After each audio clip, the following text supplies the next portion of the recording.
Today we are going to have ASMR story time. I'm going to be reading Thumper's Nighttime Adventure. One beautiful day, Thumper was playing outside in the sunshine. As he was exploring the forest, he spotted his friend Dizzy the possum. "Hiya," Thumper said. "Want to come play?" Dizzy yawned. "That sounds funny," said sleepily, "but I'm getting ready for a nap. Maybe next time, okay?"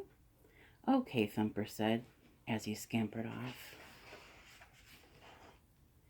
Thumper and Dizzy had been friends for a while, so Thumper knew the possum napped a lot during the day. But would Dizzy really rather sleep than play? Later, Thumper asked his papa, "Why is Dizzy always so sleepy?" "Ah," said Papa, "well, he's not always sleepy. Possums are nocturnal. That means they sleep a lot during the day. Then they are awake at night, when we bunnies are sleeping." Papa led Thumper to a nearby cave. "These bats are nocturnal too," Papa said. "Right now they are getting ready to rest, but they spend most of the night flying outside looking for food." "Wow," thought Thumper, "awake all night? No wonder Dizzy was so sleepy." That evening, as the bunnies chased fireflies, Thumper thought about what his father had said. "Soon Dizzy will be awake," Thumper thought. "I wonder what nocturnal animals do all night long."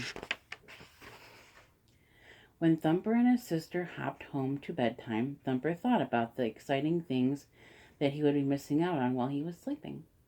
Did the bats play tag together with the stars? Did the possum family have midnight picnics? Before long, Thumper's sisters were sound asleep. But soon after, his mama and papa started snoring too. Thumper was still wide awake. Slowly, silently, Thumper hopped to the burrow entrance and poked his head out into the cool night breeze. The moon was bright, the stars twinkled. Thumper went just outside the burrow and sniffed the air.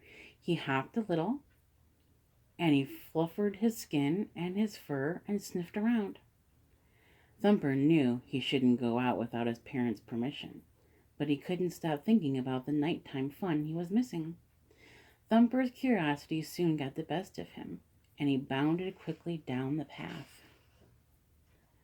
Before Thumper knew it, he had hopped all the way to the possum's favorite tree.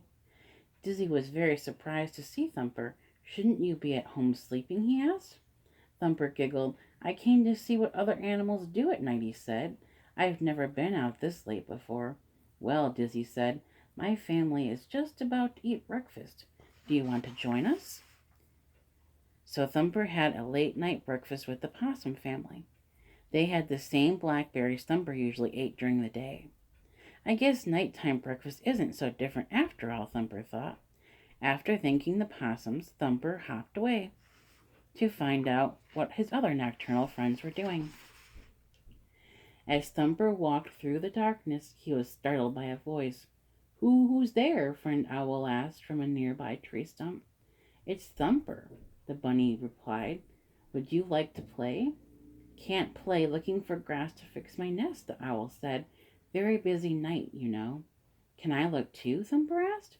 Together they gathered up dried grass from the inside of Friend Owl's nest. It was just like the grass on Thumper's bed. "Thank you," Friend Owl called as he flew away. Thumper hopped down to the pond where he saw some skunks. "What are you up to?" Thumper asked. "We're off to have a bath," said one skunk. "Some animals think that skunks stink," said the second skunk. "Not us," said the third. "We take baths every night." The skunk walked over to the shallow edge of the pond where Thumper and his sisters usually took their baths too. Thumper could take a bath any time, so he waved at the skunks and kept on hopping along. On the far side of the pond, Thumper saw a mama duck and her ducklings snuggling together. Thumper yawned. The duck looked warm and comfy, and it was getting awfully late. Up in a tree, Thumper saw a squirrel and a chipmunk, and they were sound asleep. They seemed so peaceful and cozy. Thought Thumper. They do seem very, very comfortable, and they seem to be having a lot of good sleep, and they're not missing out on any nighttime fun. Thumper stood very still and listened to the sounds of the night. The crickets were chirping softly, frogs were croaking down by the river. Now and then winds fluttered through the darkness overhead. Thumper knew they were the sounds of nighttime animals all around, but they were also sleepy sounds. At that moment, all Thumper wanted was to be in his burrow, snuggled up with his family.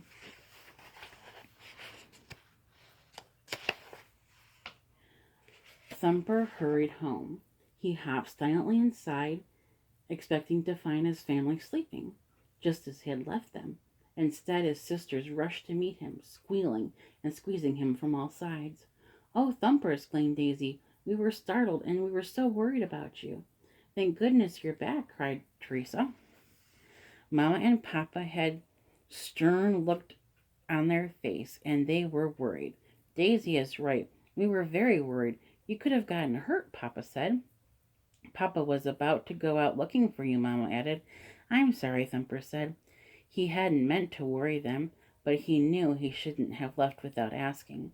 "I just wondered what it was like to be nocturnal." Papa patted Thumper's head. "I understand that you are curious, but you must promise never, ever, ever to go out at night without permission again." "I promise," Thumper said. Thumper's parents gave him extra chores as punishment. He would have to find blackberries for dinner, gather some grass for the bunnies' beds, and take his sisters to the bathing pond. As Thumper got ready for bed, he realized that doing chores was a little thing and not such a big deal. It was kind of like being on a nocturnal adventure, where he had eaten blackberries with the possums, collected grass with his friend Owl, and visited with the very clean skunks. "I guess I wasn't missing anything after all," he said to himself, even though his nighttime adventure had been exciting. Nothing was better than snuggling down in his warm, cozy burrow for a good night's sleep. And that is the first story. We're going to read one more, so if you'd like to snuggle in with a nice warm blanket or a hot cup of hot chocolate, we're going to start the second story, and it's called The Lion King, A Day Without Pumbaa. Said Timon and Meerkat. "It's breakfast time. Come to Daddy, you tasty critters." Timon was showing Simba, the lion cub, how to catch some very sneaky bugs in the jungle. "Too bad Pumbaa had to miss out on the fun," Simba said, as he pounced on a juicy beetle. "I haven't seen him since sunup," Timon replied. "Oomph! There, I got one. Watch me, Simba, and learn." Timon crouched between a rotten log crawling with beetles. He was about to pounce when, ah! Pumbaa swooped out of the trees, swinging wildly on a vine. He plowed straight into Timon, flattened the meerkat like a pancake. "Oops, sorry, Timon," Pumbaa said, picking himself up. "Sorry," shouted Timon. "Sorry, you say? That's the 19th, no, the 20th time you've crashed into me this week." "But it wasn't on purpose," Pumbaa said.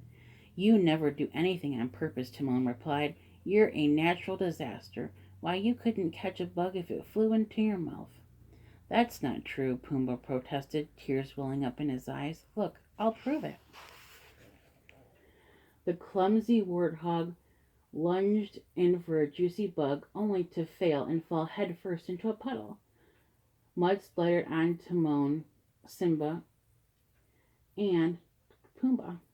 "I've had it. No more disasters." Pumbaa looked heartbroken. "Do you think I'm a disaster too?" he asked Simba. "Well," Simba replied, "you have to admit sometimes you do things that are pretty disastrous."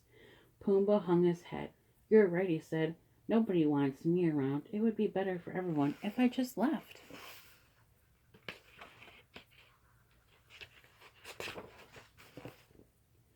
With that, Pumbaa slowly plopped off into the jungle.